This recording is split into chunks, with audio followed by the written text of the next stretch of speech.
ಇದ್ದೀನಿ ಅಂತಂದ್ರೆ ಇದನ್ನ ನೋಡಿದ ತಕ್ಷಣ ನಿಮ್ಗೆ ಭಯ ಬಂತಾ? ಹೌದು ಮೇಡಮ್. ಎಲ್ರಿಗೂ ನೋಡಿದ ತಕ್ಷಣ ಸಾಮಾನ್ಯವಾಗಿ ಭಯ ಬೀಳುತ್ತೆ. ಆದ್ರೆ ಇದೇನು? ಅಸ್ಥಿ ಪಂಜರ. ಅಸ್ಥಿ ಪಂಜರ. ಈಗ ನೋಡ್ರಿ ಹೆಸರಲ್ಲೇ ಇದೆ ಅಸ್ಥಿ ಪಂಜರ. ಅಸ್ಥಿ ಅಂದ್ರೆ ಎಲುಬು ಅಂತ ಅರ್ಥ, ಪಂಜರ ಅಂದ್ರೆ ಎಲ್ಬಿಂದ ಆಗಿರುವಂತ ಒಂದು ಆಕೃತಿ ಅಂತ ಅರ್ಥ. ಇವಾಗ ನಮ್ಮ ದೇಹ ಇಷ್ಟು ಚೆನ್ನಾಗಿ ಕಾಣ್ಬೇಕಂದ್ರೆ ಎಲ್ರು ಚೆನ್ನಾಗಿ ಕಾಣ್ತಾರಲ್ಲ, ಅವ್ರಿಗೊಂದು ಆಧಾರವಾಗಿರೋದು ಯಾವ್ದು? ಅಸ್ಥಿ ಪಂಜರ. ಅದೇ ಇರ್ಲಿಲ್ಲ ಅಂದ್ರೆ ನಾವು ಚೆನ್ನಾಗಿ ಕಾಣ್ತಾ ಇದ್ವಾ? ಒಂದು ಆಧಾರ ಇರ್ತಿತ್ತ? ಈ ಅಸ್ಥಿ ಪಂಜರ ಏನಿದೆ ಅಲ್ಲ, ಈ ಅಸ್ಥಿ ಪಂಜರದಿಂದನೇ ನಮ್ಮ ದೇಹ ಇಷ್ಟು ಸುಂದರವಾಗಿರೋದು. ಈಗ ನಮ್ಮಲ್ಲಿ ಸಾಕಷ್ಟು ಹಲವಾರು ಅಂಗಗಳಿದ್ದೇವೆ, ಅದರಲ್ಲಿ ಕೆಲವೊಂದು ಮುಖ್ಯವಾದ ಅಂಗಗಳು ಪ್ರಮುಖವಾದ ಕಾರ್ಯನ ಮಾಡ್ತಾ ಇದ್ದೇವೆ. ಆ ಎಲ್ಲಾ ಅಂಗಗಳು ಎದ್ರಲ್ಲಿ ಜೋಡಿಸಲ್ಪಟ್ಟಿವೆ? ಈ ಅಸ್ಥಿ ಪಂಜರದಲ್ಲಿ. ಹೌದಾ? ಇವಾಗ ಫಸ್ಟ್ ಏನ್ ಹೇಳ್ತಾ ಇದ್ದೀವಿ, ಇದು ನೋಡಿ, ಇದಕ್ಕೇನಂತ ಹೇಳ್ತೀರಾ? ತಲೆಬುರುಡೆ. ಇವಾಗ ಈ ಅಸ್ಥಿ ಪಂಜರ ಎಲ್ಲ ಎದ್ರಿಂದ ಆಗಿದೆ ಅಂತ ನಿಮ್ಗೆ ಗೊತ್ತಾ? ಎಲ್ಬುಗಳು ಇದೆ. ಆ ಎಲ್ಬಲ್ಲಿ ಒಂದು ರಾಸಾಯನಿಕ ಪದಾರ್ಥ ಇದೆ ಅಂತ ನಾವು ಹೇಳ್ತೀವಿ. ಆ ರಾಸಾಯನಿಕ ಪದಾರ್ಥ ಯಾವುದು ಅಂತ ಹೇಳಲಿಕ್ಕೆ ಮುಂಚೆ ನಿಮ್ಗೊಂದು ಕಥೆ ಹೇಳ್ತೀನಿ ನಾನು. ಇವಾಗ ನಾವು ಸಾಮಾನ್ಯವಾಗಿ ಹೇಳ್ತಾರೆ, ಎಲ್ರು ಏನಂತ ಹೇಳ್ತಾರೆ, ಕೊಳ್ಳಿದವ ಇದೆ ಅಂತೆಲ್ಲ ಹೇಳ್ತಿರ್ತಾರಲ್ಲ, ಸ್ಮಶಾನದಲ್ಲಿ ಕೊಳ್ಳಿದವ ಇದೆ, ಅಲ್ಲಿ ಹೋಗ್ಬೇಡಿ ಅಂತೆಲ್ಲ ಹೇಳ್ತಾ ಇರ್ತಾರೆ.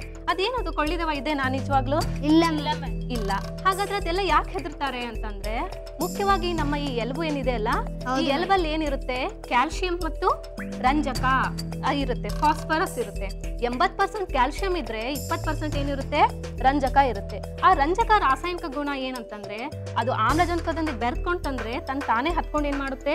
ಉರಿಯಕ್ ಸ್ಟಾರ್ಟ್ ಮಾಡ್ಬಿಡುತ್ತೆ. ಇವಾಗ ಏನ್ ಮಾಡ್ತಾರಪ್ಪ, ಸಾಮಾನ್ಯವಾಗಿ ಹೆಣಗಳನ್ನ ಏನ್ ಮಾಡಿರ್ತಾರೆ? ಸ್ಮಶಾನದಲ್ಲೆಲ್ಲ ಉರ್ಸ್ಬಿಟ್ಟಿರ್ತಾರೆ. ಅವಾಗ ಉರ್ಸ್ದಾಗ ಏನ್ ಉಳಿದಿರುತ್ತೆ?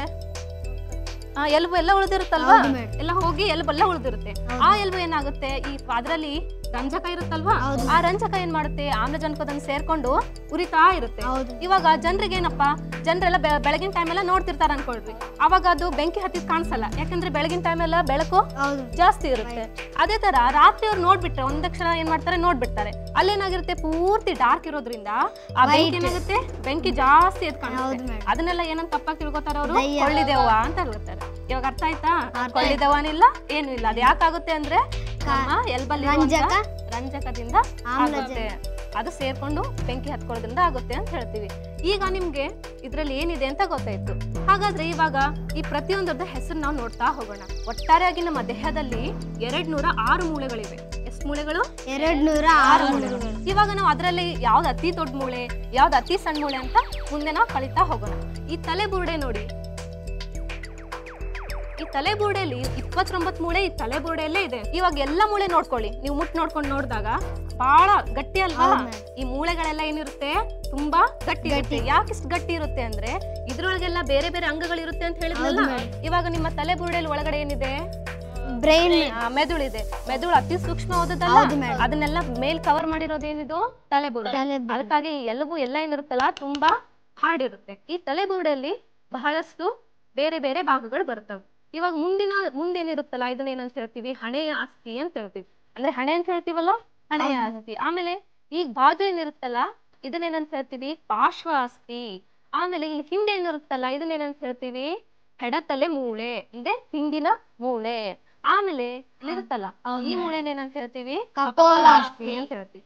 ಆಮೇಲೆ ಇವಾಗ ನೀವು ನೋಡ್ತೀರಾ, ಇಲ್ಲೇನಿರುತ್ತೆ? ಕಣ್ಣುಗಳಿರುತ್ತೆ. ಇದನ್ನ ನಾವೇನಂತ ಹೇಳ್ತೀವಿ? ಕಣ್ಣಿನ ಗುಳಿ ಅಂತ ಹೇಳ್ತೀವಿ. ಆಮೇಲೆ ಇದೇನಿರುತ್ತಲ್ಲ, ಇದು ಮೂಗು ಅಂತ ಹೇಳಲ್ಲ, ಮೂಗಿನ ಮೂಳೆ ಅಂತ ಹೇಳ್ತೀವಿ. ಮೂಗಿನಲ್ಲೂ ಮೂಳೆ ಇದಲ್ವಾ? ನೋಡಿ, ನೋಡ್ಕೊಳ್ಳಿ, ಇದೆ ಅಲ್ವಾ? ಓಕೆ.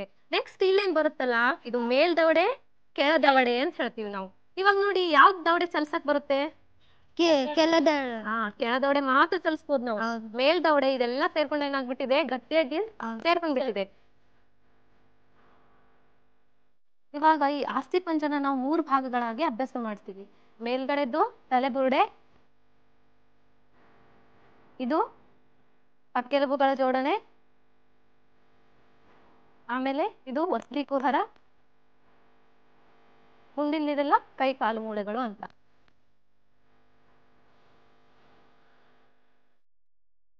ಈಗ ಇದು ಪಕ್ಕೆಲುಬುಗಳು ಅಂತ ನಾವು ಹೇಳ್ತೀವಿ. ನಮ್ಮ ಮಾನವನಲ್ಲಿ ಪಕ್ಕೆಲುಬುಗಳು ಎಷ್ಟಿರುತ್ತೆ ಅಂತಂದ್ರೆ 12 ಜೊತೆ ಎಲುಬುಗಳು ಇರುತ್ತೆ. 20 ಜನದಲ್ಲಿ ಒಬ್ರಿಗೆ ಮಾತ್ರ ಜಾಸ್ತಿ ಎಲುಬುಗಳು ಇರ್ಬೋದು.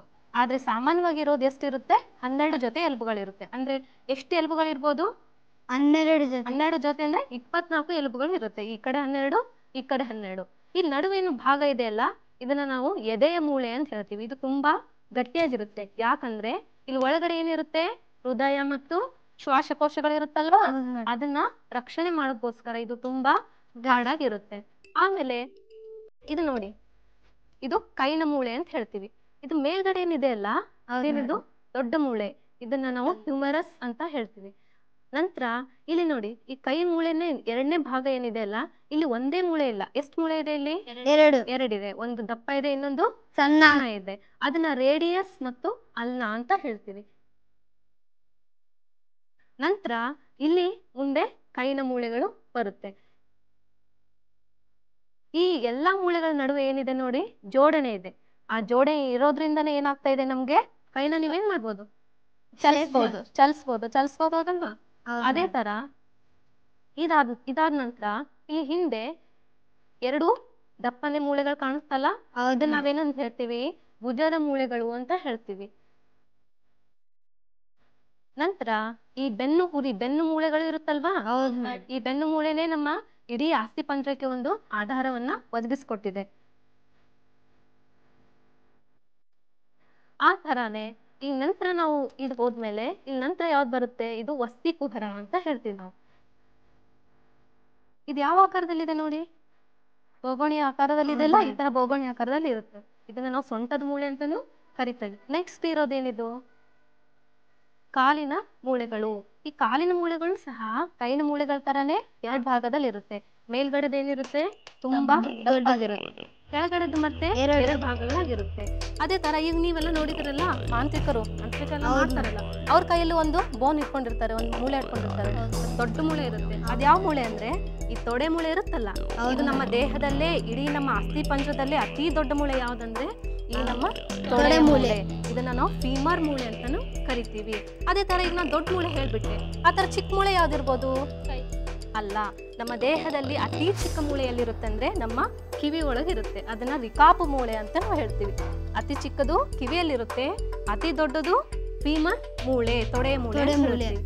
ನಂತರ ಈ ತೊಡೆಯ ಮೂಳೆ ಮತ್ತು ಈ ಎರಡು ಕೆಳಗಡೆ ಮೂಳೆಗಳ ನಡುವೆ ಒಂದು ಚಿಪ್ಪು ಬರುತ್ತೆ, ಅದನ್ನ ನಾವು ಮೊಣಕಾಲಿನ ಚಿಪ್ಪು ಅಂತ ಹೇಳ್ತೀವಿ. ಇದು ಫೀಮರ್ ಮೂಳೆ ಮತ್ತು ಕೆಳಗಡೆ ಕಾಲಿನ ಎರಡು ಮೂಳೆ ಇರುತ್ತಲ್ಲ, ಅದ್ ನಡುವೆ ಇರುತ್ತೆ. ಈ ಮೂಳೆ ಏನ್ ಮಾಡುತ್ತೆ, ಈ ಎರಡು ಕಾಲಿನ ಮೂಳೆಗಳನ್ನ ಈ ತರ ಚಲಿಸ್ಲಿಕ್ಕೆ ಸಹಾಯ ಮಾಡುತ್ತೆ. ನಂತರ ಇದು ಕೆಳಗಡೆ ಎರಡು ಮೂಳೆ ಇದೆ ಇಲ್ಲ, ಇದನ್ನ ಕಾಲಿನ ಮೂಳೆಗಳು ಅಂತ ಹೇಳ್ತೀವಿ. ಇದರೆಲ್ಲ ನೋಡಿ, ಒಂದು ದಪ್ಪಗಿದೆ, ಇನ್ನೊಂದು ಸಣ್ಣಗಿದೆ. ಈ ಕಾಲಿನ ಇದನ್ನ ಹೊರಮೂಳೆ ಅಂತ ಹೇಳ್ತೀವಿ, ಇದನ್ನ ಒಳಮೂಳೆ ಅಂತ ಹೇಳ್ತೀವಿ. ನಂತರ ಇದು ಕಾಲಿನ ಬೆರಳುಗಳ ಮೂಳೆಗಳು ಅಂತ ಬರುತ್ತೆ. ಹೀಗೆ ನೀವು ಇವತ್ತು ಈ ಪೂರ್ತಿ ಅಸ್ಥಿಪಂಜರದಲ್ಲಿರುವಂತಹ ಎಲ್ಲಾ ಮೂಳೆಗಳ ಪರಿಚಯ ನಿಮ್ಗೆ ಆಯ್ತಲ್ವಾ?